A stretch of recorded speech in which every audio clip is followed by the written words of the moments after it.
ฮู้ความจริงทุกคนอึ้งบ่คิดบ่ฝันว่าน้องธิดาลาวอยากได้มาลัยอัดฉีด 5,000 ไปเฮ็ดหยังจึงพากันปันวิวเพลงคำสอนของพ่อเบิดมื้อเบิดคืนเพราะว่าน้องธิดาลาวอยากจะได้เงินไปทำสิ่งนี้ให้กับน้องๆโรงเรียนบ้านเกิ้งสบายดี FC แฟนคลับทุกท่านกันแล้วกันมาพบมาพ่อกันคลิปนี้จะพาทุกคนไปติดตามเรื่องเล่าข้อมูลข่าวสารเกี่ยวข้องกับเพลงคำสอนของพ่อตัวลักของค่ายศรีวิไลเพิ่นได้ปล่อยเพลงใหม่ออกมาแล้วเนาะหัวหอกของบ้านศรีวิไลยอดวิวกับธรรมดาแน่และทานผู้ชมมือหนึ่งกับทะลุ 50,000 วิว2 มือกับปัจจุบันนี้กับหลังบ้านทะลุแสนไปแล้วแต่ว่าหน้าบ้านยังอยู่ที่99,000ป่ายกว่าคะแนนนั่นเองแต่ว่าตัวนี้อาจจะบ่เป็นจุดประเด็นในคลิปนี้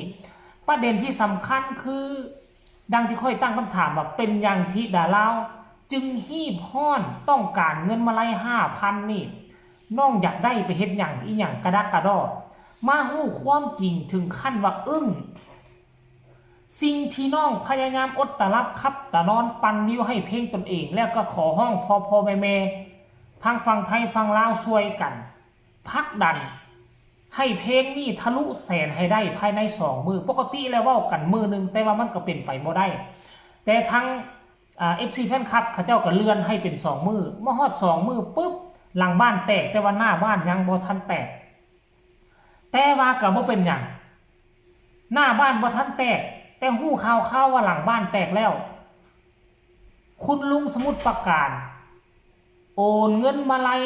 5,000 เข้าบัญชีพอผู้ตั้งแต่ฟ้ายังบ่ทันแจ้งฟ้ายังบ่ทันสร้างเฮ็ดตามสัญญาเพราะฮู้เจตนาดีว่าหลานสาว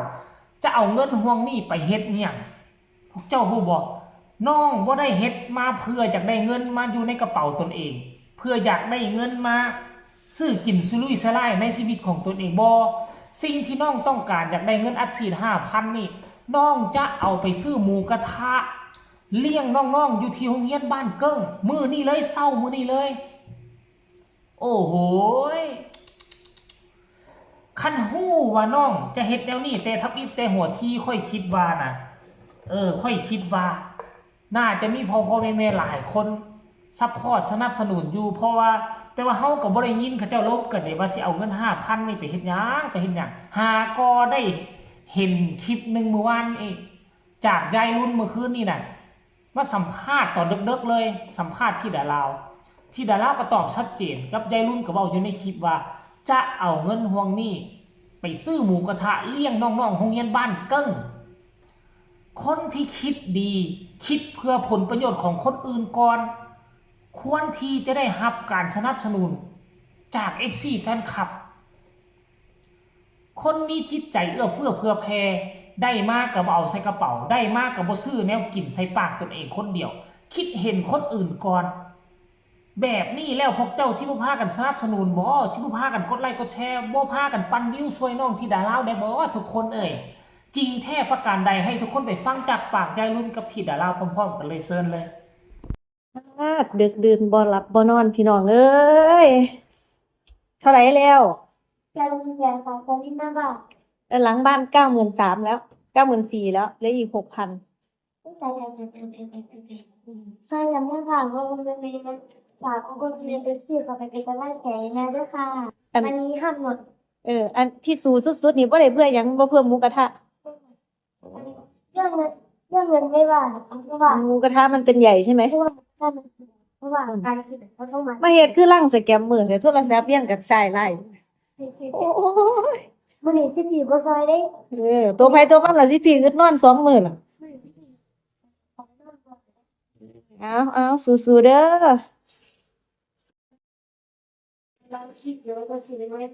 ฮะแค่6,000เองมันก็ไม่เกินอีก6,000คะแนนแต่บ่เรียบากว่าแรงพะนะกาให้มาซอยน้องธิดาลาวเด้อคืนนี้ก็ดึกอีกแล้วพี่น้องพุ่นน่ะกำลังปั่นวิวค่ะกำลังปั่นวิวกำลังเบิ่งอยู่เปฮะมันเดือน8พอมาถึง8ปุ๊บโอ้ยรู้สึกเหมือนนับแต่ น้ำตาไหลเลย ไปดูในคลิป โอ้ ดูใน ย เพจ ดีใจบ่คักบัดนี้ ดีใจมากเลย อืม ดีใจหลายค่ะพี่น้องเอ้ยเพิ่นซาบซึ้งน้ำใจพ่อๆแม่ๆหลายบ่นะเอาขึ้นนี่ก็อย่าลืมเด้อค่ะเด้อค่ะมาปันซอยกันให้มันครบท่านได้เด้อค่ะมื้อท่านได้เด้อขอให้น้องสิดาลาวได้100,000 วิวเพื่อหมูกระทะของเด็กน้อย นักเรียนโรงเรียนมันเก่งเทิงครูเดี๋ยวพันฮะ เรียนหนูก็ต้อง ใช่ ถ้า100,000คืนนี้ครบแม่จะพาไปที่รางวัลคุณลุงสมุทรปราการให้มา ก็จะพาไปซื้อแล้วก็ไปทำหมูกระทะพรุ่งนี้เลย เลี้ยงน้องๆยังไม่ได้บอก ไม่ต้องบอกใคร ไม่มีอะไรแล้วก็ไปเอาไปเลยไปเลี้ยงอาหารกลางวันไง โอเคเนาะเอาบอกพ่อๆแม่ๆซอยกันเด้อเพื่อหมูกระทะสิได้เลี้ยงเด็กน้อยนักเรียนโรงเรียนมันเกิงทุกคนค่ะ ว่าหยัง จะถึงแสน อ่า ไม่ถึงคืนนี้นะหนูพูดกับลูกเลยถ้าไม่ถึงแสนหนูจะไม่นอน ปะโทก็บ่ถึง100,000บ่นอนปานใดพ่อๆแม่ หนูเนี่ยไม่นอน เอาบ่นอนเองว่าซั่นเอาซอยลูกซอยหลานเด้อพี่น้องให้ธิดาเราได้นอนได้ไปโรงเรียนมื้ออื่นจ้า เสียลูกศิษย์ของใคร ให้เท่าแล้วข โอ นาด เค ว่าแปดมันยังกันตาไหล ควรเบิ่ซาบซึ้งใจ เห็นบ่พอแม่ FC แฟนคลับคอยเว้าผิดบ่ฟังจากปากธิดาลาวแล้วผิดหม่องใดเป็นจังไดตรงบ่ที่ค่อยเว้าน้องทำเพื่อคนอื่นทั้งนั้นน้องบ่ได้ทำเพื่อตนเองคนเดียว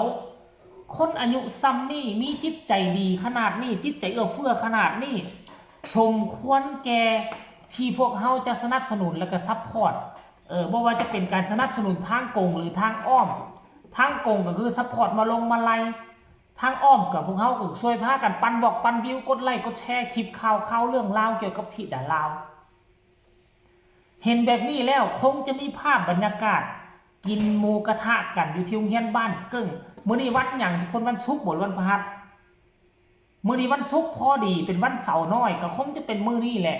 ตอนบ่ายๆนี่น่าจะมีการกินหมูกระทะหรือสิกินตอนเช้านี่เลยค่อยก็บ่แน่ใจโดยเงินดังกล่าวที่ได้มาจากคุณลุงสมุทรปราการอัดฉีดมา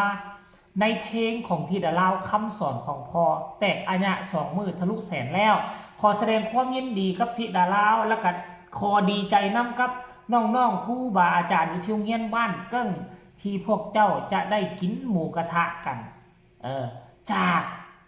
น้ำพักน้ำแรงของธิดาลาวและพ่อแม่ที่ช่วยกันอดตะรับครับตะนอนปันวิวเฮ็ดให้เพลงนี้ทะลุทะลวงจนได้เงินรางวัลมาซื้อหมูกระทะให้ทุกคนได้กินนั่นเองเอาก็ขอฝากฟังคลิปนี้เอาไว้อีกจักคลิปกันแล้วกันเด้อเศร้าๆมื้อนี้ก็ได้ผู้ใดพัดผ่านเข้ามาแล้วขอผู้ละ1ไลค์1แชร์กดติดตามให้แน่ที่สำคัญอย่ากดข้ามโฆษณาผู้ใดมีคำตำหนิติชมหรือมีคำคิดเห็นแนวใดต่อความจริงใจต่อความเพื่อแพร่ของธิดาลาวก็สามารถคอมเมนต์มาได้ทางใต้คอมเมนต์สำหรับคลิปนี้ลาทานผู้ชมไปก่อนสบายดี